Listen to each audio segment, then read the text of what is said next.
Un rêve devenu cauchemar. Avant, il y a bien longtemps, nos ancêtres étaient esclaves.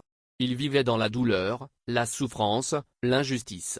Mais dans leur cœur brûlait un grand rêve, celui de la liberté. Ce rêve, c'était plus qu'une simple idée, c'était une flamme qui éclairait leur chemin.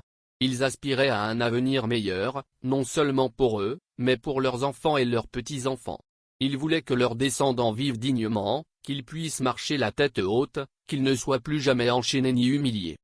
L'indépendance, c'était ce rêve-là, cette promesse d'un futur nouveau, où le peuple pourrait décider de son destin, gérer ses richesses, bâtir son pays avec ses propres mains.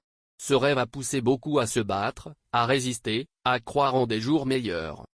Mais aujourd'hui, en regardant autour de nous, ce rêve semble s'être transformé en cauchemar. Pourquoi? Parce que la division a creusé des fossés entre nous. Au lieu de marcher main dans la main, nous sommes souvent séparés par la haine, la jalousie, la colère. Cette division, elle nous affaiblit, elle nous empêche d'avancer. Trop souvent, on préfère regarder l'autre comme un ennemi, alors qu'il devrait être un frère ou une sœur avec qui on construit.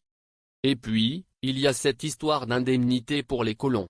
Certains en parlent encore, comme si c'était la clé de tous nos problèmes. Mais pendant ce temps, des milliards de dollars du fonds Petro-Caribé ont été gaspillés. Oui, des milliards d'argent public, cet argent qui aurait pu financer nos écoles, nos hôpitaux, nos routes, nos projets pour la jeunesse. Au lieu de ça, il a disparu, et nous voilà encore à lutter pour des choses basiques. Ce n'est pas en s'attardant sur le passé qu'on va avancer. Il faut rejeter la victimisation facile et regarder la réalité en face, c'est notre mentalité qui doit changer.